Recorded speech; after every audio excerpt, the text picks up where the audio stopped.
Hey guys, it's Nathan here again. So we're into the origin of the work of art today. And this is a lecture Heidegger gave in Freiburg in 1935 and again in Zurich and Frankfurt in 1936. So we're slowly working through his post-being and time material. So in this lecture he discusses the essence of art as the setting into work of truth, which happens in creation and preservation of a work of art.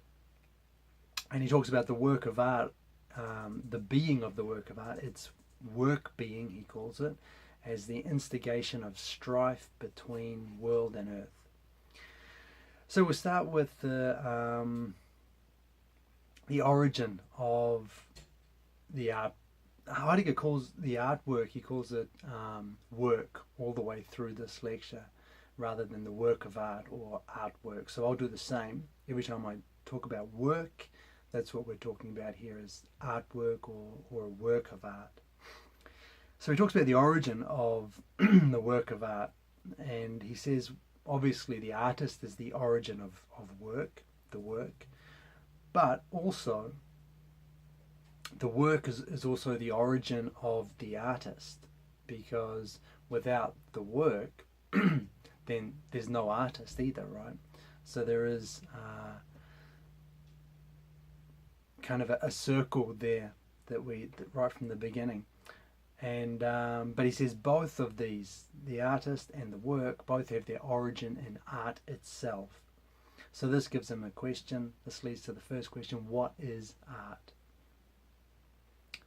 But this now is another circle we're stuck in, because to answer this question, what is art, we have to look at instances of art, right?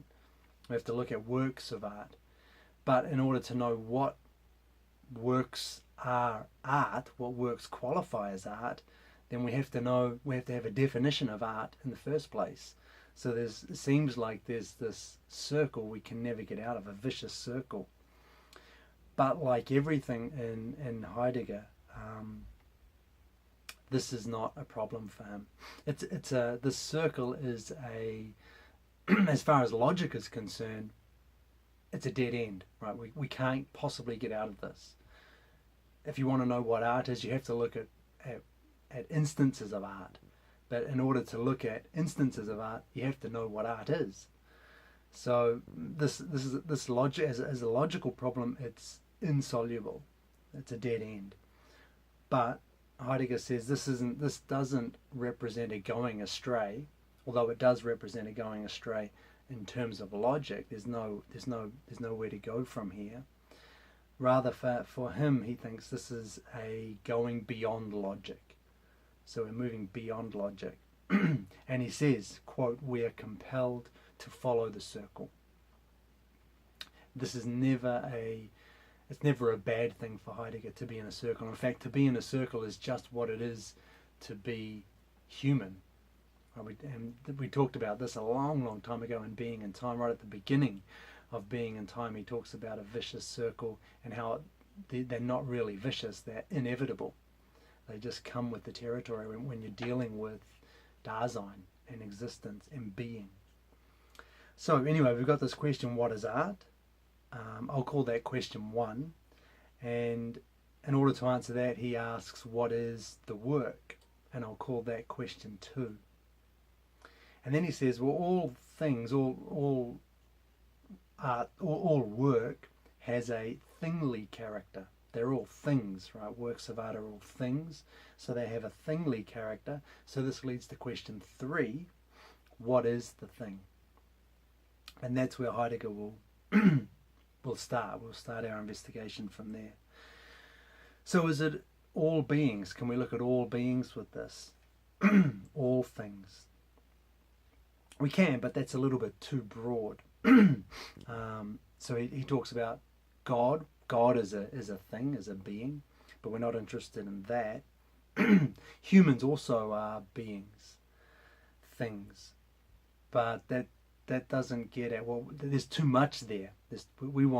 We just want to know what things are, the thingly character of things. So a human, there's too much going on. It's just too involved for us, for what we're after here. So what about lifeless things? Things that aren't, inert or just matter. That's better. But he excludes utensils from that. Utensils are things that they're not just things either, right? That, remember, from Being in Time taught us that these kind of things are, they have the character, the being of handiness. They're ready to hand. They're useful. So those, that they are also not just things. We can't get the thingly character. We can't get to the thingly character through a utensil, which has the thingly character, but it also is a useful thing. So it has this extra dimension to it. So to get to what we want, a mere thing, he calls it, we need to look at just things that have no usefulness. So inert matter that has no character of usefulness or handiness to us. And that, if we can describe such a thing there, then that will give us what we're after. That will tell us what the thingly character of things is. So he looks at three definitions. The first is a Roman definition, which is the thing is just a substance with accidents or qualities. Now the problem with this is that Heidegger says it's a transposition of a propositional way of understanding things. So what he means by that is humans understand things through this propositional kind of thinking, which takes things as a substance and then attributes all these qualities to it. And then what we do with that, once we've got that, is we impute that into the thing itself. Well, that's what we're trying to do here with this definition of the mere thing. But in doing that, we're presupposing the very thing that we are asking about. We're asking about the thing itself, the mere thing, the thingliness of the thing. But if we just transpose our propositional way of understanding things into the structure of the thing itself, then we are presupposing that very thing before we even start. And so that fails, right? Plus he says that this definition applies to all things, all beings, so it's too broad. The second idea or second definition of a thing is as a collection of sensations. Maybe that's all a thing is. It's not. There's no substance to it. It's just a collection of different sensations. The problem with this is that this is not how things appear to us, and he mentions this in Being in Time as well. But what he's getting at here is that a sound, for example, doesn't actually appear to us as a collection of sensations. It isn't tones and noises. Rather, what we hear is the storm whistling in the chimney. We don't just hear tones and noises and bangs and crashes. We hear this sound within a kind of context, and that's what we grasp first. So if we treat the thingliness of the thing as just a collection of sensations, then again we've missed it. And the quote I have here from him is, he says, much closer to us than all sensations are the things themselves. So the things are even closer to us than just these sensations. We can break down a sound into its tones and its qualities and its intonations and whatever, but that happens afterwards. What we first hear is the storm whistling in the chimney. So that this idea that the thingliness of the thing is a collection of sensations doesn't go anywhere either. And then he looks at this third possible definition, which is formed matter. And he gets this from Aristotle, which is Aristotle's hylomorphic principle, hyl being the Greek word for matter, and morph meaning form. So is that what a mere thing is? Is it just formed matter? And this gets us closer to what we're after, I think. But there's a problem here in that this idea of form matter applies to both the mere thing and also to equipment. So we still have, it's too broad. It applies to the mere thing, which takes shape by itself, which has no external creator, I guess.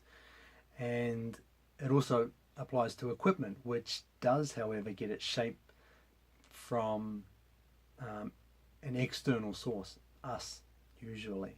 So its shape is deliberately imposed by an external source.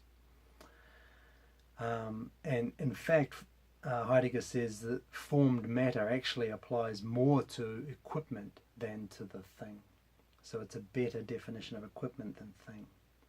And the quote which kind of summarizes this part is, he says, the prevailing thing concepts, which are those three things we looked at, obstruct the way toward the thingly character of the thing, as well as toward the equipmental character of equipment, and all the more toward the workly character of the work.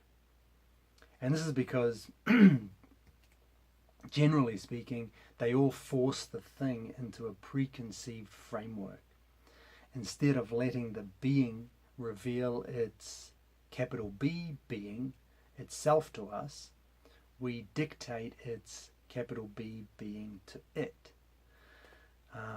So capital B being, I'll use that a lot throughout this video and probably through all these Heidegger videos, and it just means like that's the ultimate goal, capital B being, what it is that makes beings,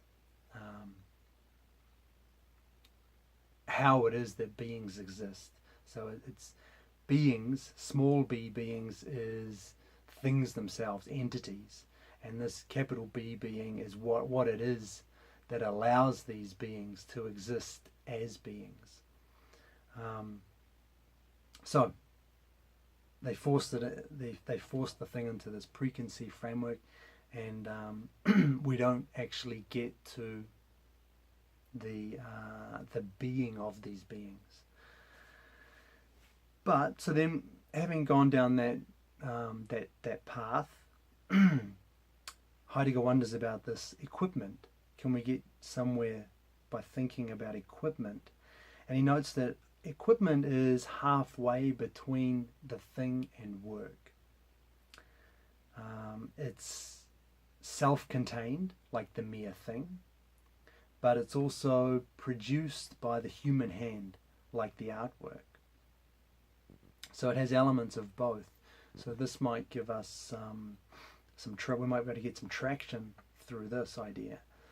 So he looks at equipmental character, and what is it? So he says it's usefulness.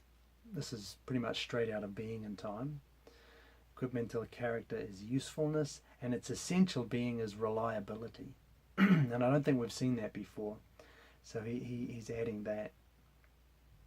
And he talks about this in relation to a painting of Van Gogh's of a peasant's pair of shoes.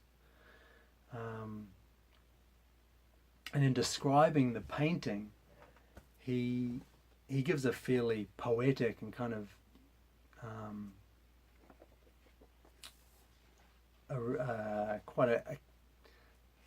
poetic account of these shoes that he's looking at in this painting of Van Gogh's. He talks about, for example, the dark opening of the worn insides of the shoes, the toilsome tread of the worker. Sorry, from the dark opening of the worn insides of the shoes, the toilsome tread of the worker stares forth. On the leather lie the dampness and richness of the soil. In the shoes vibrates the silent call of the earth, its quiet gift of the ripening grain and its unexplained self-refusal in the fallow desolation of the wintry field. So he gives that kind of, he talks about it in those terms, rather than just kind of describing scientifically, if you like, what the shoes look like. And in doing that, he says that what we're getting from this artwork of Van Gogh's, we're getting the truth. It's revealing the truth to us. And so this Heidegger then describes or defines the essence of art as the truth of beings setting itself to work. And here there are a couple of words to unpack here. The first is truth. So truth is not correctness, the correctness of the statement. We talked about this in much more detail in the last video, I think, on the essence of truth, I think it's called. And so the truth in this sense, as Heidegger's using it, is unconcealment. So truth as unconcealment here is talking about the artwork reproducing not a particular entity existing somewhere, but the reproduction of the general essence of things. So it's getting to that capital B being. It's revealing something more than just an instance of, a particular entity that exists somewhere. So that's not the truth. It's not true. The artwork, these peasant shoes aren't true because they're a faithful representation of an actual pair of peasant shoes. It's true because it's revealing something about the being of these shoes. And when he talks about the truth of beings setting itself to work, the setting here means, I think Heidegger describes it as bringing to stand forth, something like that. But basically what he means when he says the truth of beings setting itself to work, it's like the essence of the thing, whatever it is in the artwork, is kind of putting itself, manifesting itself in the work. So it's appearing in the work. It's unconcealing the capital B being of this being in the work. So we have this idea of the artwork then, or the artwork opens up in its own way the capital B being of beings. This opening up, i.e. this revealing, i.e. the truth of being, happens in the work. In the artwork, the truth of beings has set itself to work. That's a quote, by the way. And this basically is a partial answer to that first question that we started with, what I call question 1, which is what is art? So we've got to kind of an essence of art here, and we'll build on this as the rest of the lecture unfolds. So setting itself to work, in a work. Heidegger then moves on to what I've called the second question, what is the work being of the work? So we can ask here, where does the work belong? Where is it at home? And his answer is, it is uniquely within the realm that is opened up by itself. To be a work means to set up a world. And remember that world is not it's not the scientific definition of world as things kind of strewn about, or physical matter. Its world is a meaningful and significant reality within which historical subjects live and make decisions. So this lets Heidegger say things like the world worlds. It's not just stuff thrown together. It's not an external reality kind of divorced from us. It's a good phrase. I think I've read this in Stephen Mulhall when he's talking about this. It's the world, as Heidegger talks about it, is a hodological space, and hodological means kind of interconnected pathways. So it's more of a conceptual. It has more of a conceptual meaning than just stuff thrown together. So it's connected. They have this referential totality, if you remember that from Being in Time. All of these, all of the things in the world are connected in meaningful ways. That's what makes it a world. Otherwise, you've just got stuff randomly strewn about. So that the artwork sets up this world. And it also sets forth the earth. And when Heidegger talks about earth here, what he's talking about is the material out of which the art is composed. So if we're talking about a painting, it's the paint and the canvas and that kind of thing, as opposed to equipment, in which the earth, the things that the material that the equipment's made out of, disappears in its usefulness. Another idea straight from Being in Time. The more handy something is, the more useful it is, the more it disappears. We don't pay attention to it. When we're using a hammer, we're not aware at all of the wood in the hammer, or the iron in the head of the hammer. We're just hammering. It's just an extension of us. It completely disappears through being handy, through being equipment. And the work is nothing like that. It's the exact opposite of that. It sets forth the earth. It reveals itself through the material that it's made out of. A good kind of example that Heidegger uses here, he talks about the sculptor using stone. He uses stone, but he doesn't use it up like a mason does, a stonemason. In making a building, for example, the stone itself disappears, and what we get is something functional. We use something we use without looking at, really, without it disappears into the background. But when the sculptor uses stone, the stone is deliberately made to stand out. We see the sculpture as stone. It reveals itself to us. The earth, the material that it's made out of, it stands forth. If it didn't, it would just disappear into the background like something handy. So the work sets forth the earth. Although Heidegger does note that earth is self-secluding, by which he means as soon as we try and analyze it, it disappears. And he calls this, an example he gives here is colour.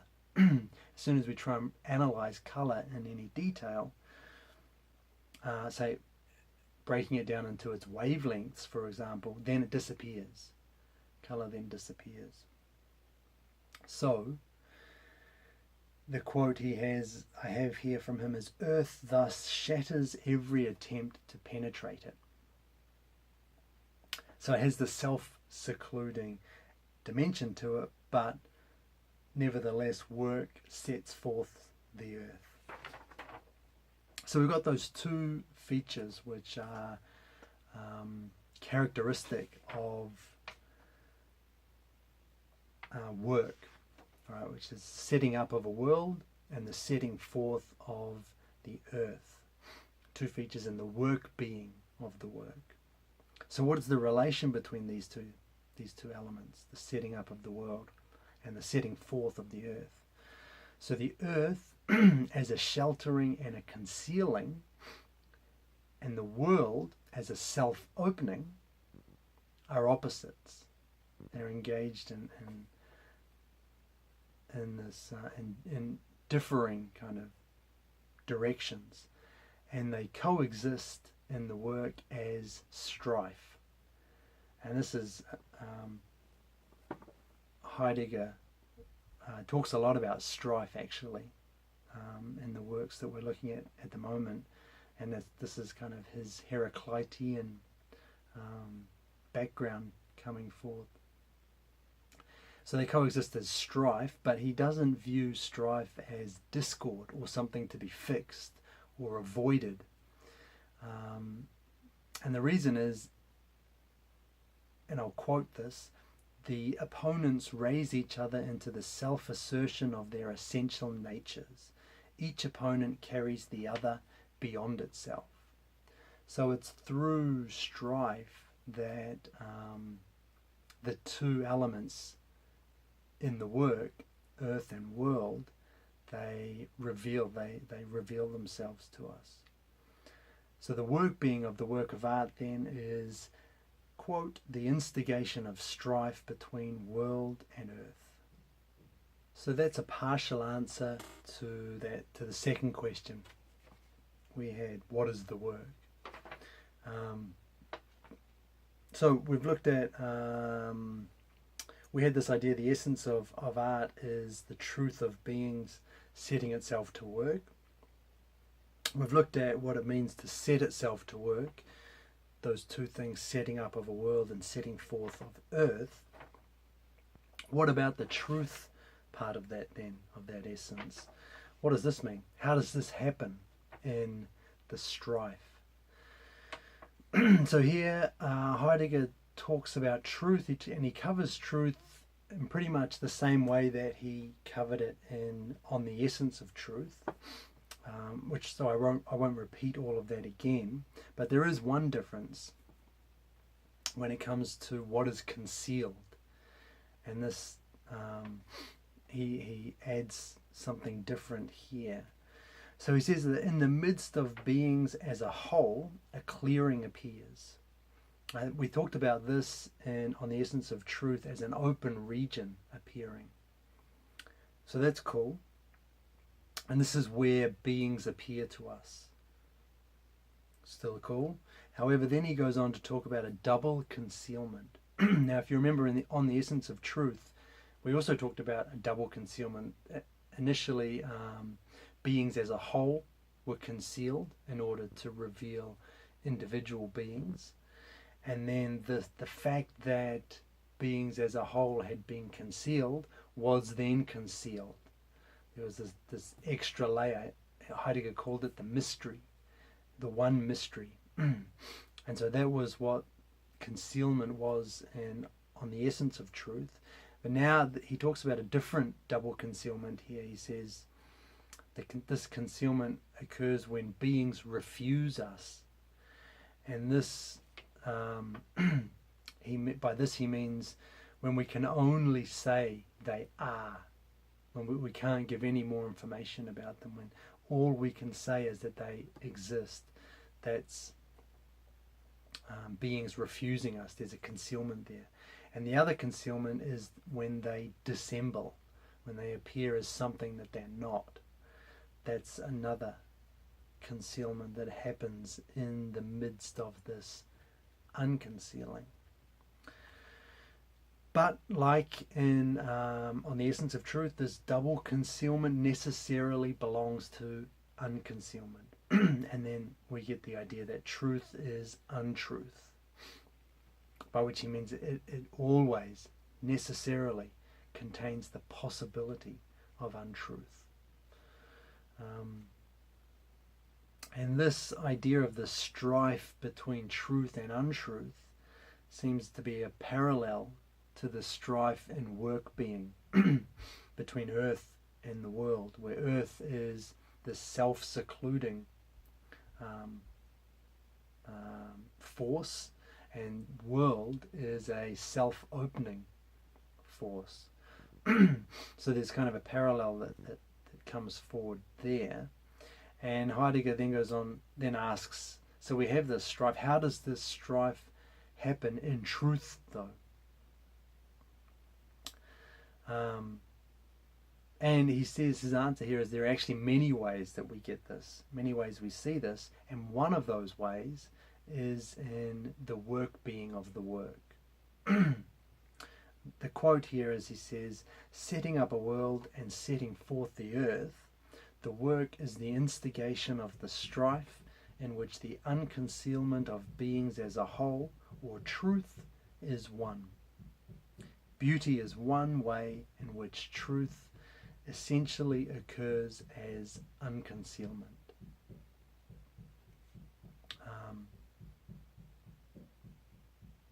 I don't know if you can hear that banging. Hopefully that'll stop soon. So that's how truth comes forward here. It comes out in this setting up the world and setting forth the earth, the strife that happens, and in occurring there, it reveals truth. So he goes on to say a little bit more about the work being of the work. So the work is setting up of a world and setting forth of earth, and in doing so it reveals truth. But there must be something more here, because the work is also something worked. It's something created. And so now Heidegger will look at this created aspect of the work. And he uses the Greek word techne. I'm not sure if that's the correct pronunciation, but that's what I'm running with. And he defines this as a mode of knowing, which means to apprehend what is present as such. And this lets him, through this word, he defines create as to let something emerge as a thing that has been brought forth. Which sounds a little bit awkward. It's kind of an awkward phrase, as many things are in Heidegger, but when you think about it, when you kind of break it down, when you spend some time with it, it makes sense. Let something emerge as a thing that has been brought forth. And again, this creation applies to both work and equipment. So what's the difference? How can we distinguish between the two? Well, in work, what is brought forth is the openness of beings, or truth. Whereas in equipment, what is brought forth is something useful. So again, we've got that distinction between work and equipment. Createdness has two features to it, two elements to it. The first is that truth establishes itself in the work as strife, which opens up in this being and brings the being itself into what Heidegger calls the rift of strife. And this idea of the rift is probably worth thinking about a little bit more. A rift is usually a break, right, or a split in something, kind of something negative, something bad. But for Heidegger, it's a drawing together. He sees it as a drawing together. And again, just remember, strife is not bad here either. Strife is a positive force. So he's using the word rift in the same way that he's using the word strife to represent something positive, to give it a positive meaning. So truth establishes itself as strife, and strife opens up in this being and brings the being itself into the rift. So we have this idea of the rift. Strife as rift, set back into the earth and the earth itself, set forth and put to use as self-secluding, establishes itself in the figure of the work. So strife is this clash, but a harmonious clash, a clash that embellishes each of these opponents. Set back into the earth and the earth itself, so within the work, sets forth and put to use as self-secluding. This is everything we talked about before: setting up of a world, setting forth of the earth, strife. This all establishes itself in the figure of the work. So that's the next important phrase, the next important term, figure. And figure is the structure in whose shape the rift composes itself. So there are a lot of words here that Heidegger's using, which you kind of just need to become familiar with. But the figure of the final form, that the artwork, whatever it is, whether it's a sculpture, whether it's a painting, the final figure is the structure in whose shape the rift composes itself. So in that final figure, that's where truth reveals itself through this idea of strife, this clash, this harmonious clash.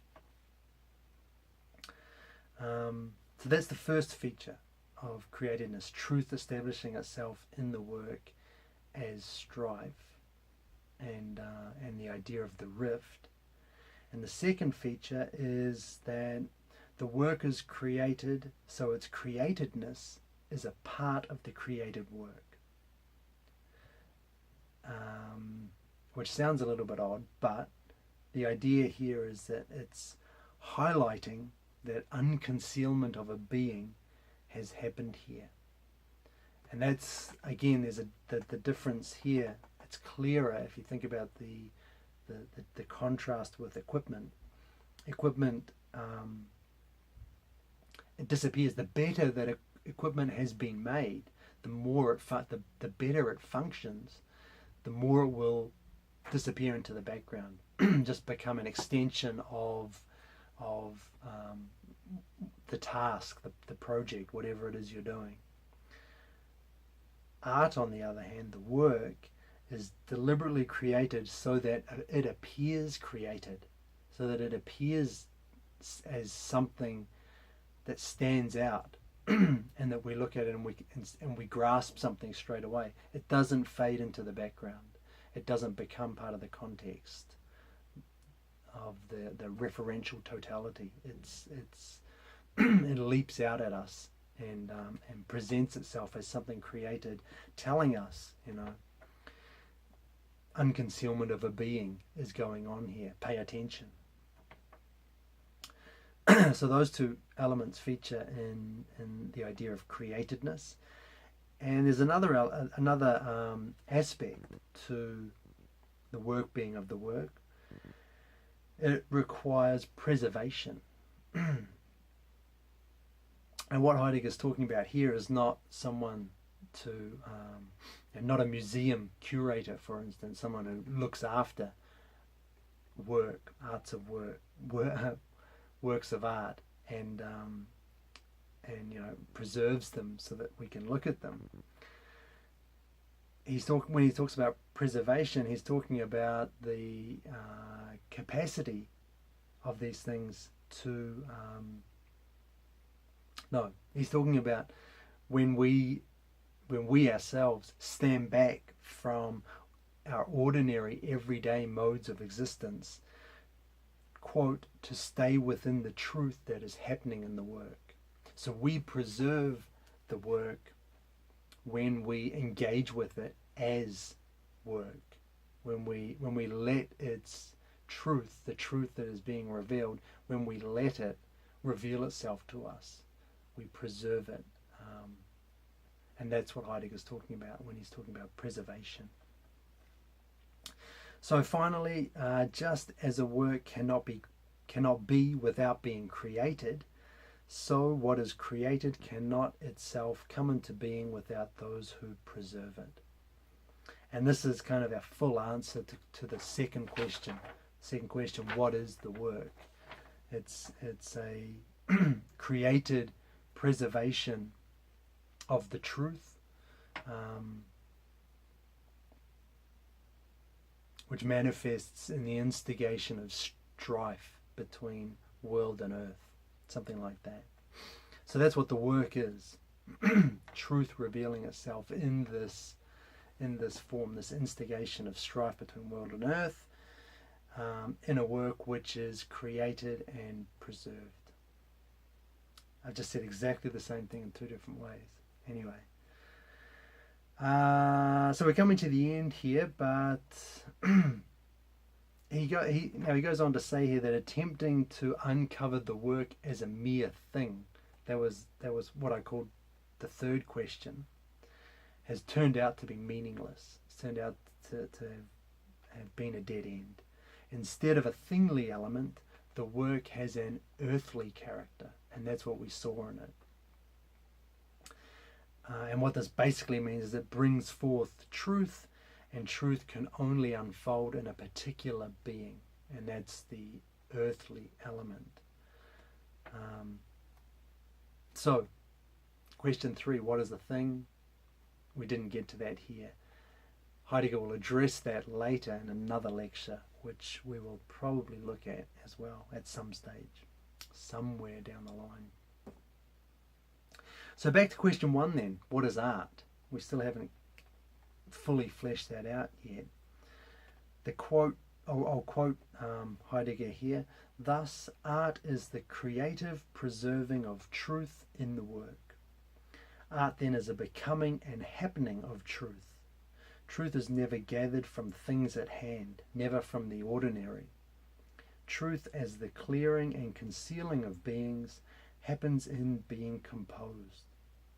All art is as such, in essence, poetry. And that's pretty tidy as a summarizing sentence there. That's what art is. It's the clearing, creative preserving of truth in the work. And all truth happens in composition, through being composed. We don't get to truth through looking at ordinary everyday things. And it's interesting to note that's exactly what science tries to do, right? Get to the truth by looking at things as they are, in their as things at hand, things present at hand, objectively present things. These are all terms from being and time. and Heidegger is saying we can never get to truth through there. All truth occurs and happens in being composed. And it was interesting, he talks about then poetry is the essence of art, or all art is actually poetry. He sees this as the highest form of art. And really this is, I think, because of the importance Heidegger places in language, which he says that in naming beings, language actually projects the clearing in which the capital B being of beings can be brought forth. Like the essence of beings, the true, what it is that makes beings can be brought forth through language directly, because it projects this clearing in which their essence can manifest. And the quote he said he has here, which is an interesting quote: where there is no language, as in the being, capital B, being of stone, plant and animal, there is also no openness of beings, and consequently no openness of non-being and of the empty. So there's no anything that lacks language can't bring forth being. There's no openness of beings. You can't get to truth. Truth as unconcealment of being. So art then is just kind of trying to tie everything back in. Art is the origin of creators and preservers of the work of art, and in this it is the origin of a people's historical existence, not as a sequence of events in time, but as that which brings people before truth. All art is therefore a beginning or restarting of history. And that idea about history and historical existence, we'll talk a lot more about in future videos. But yeah, that's pretty much where we are.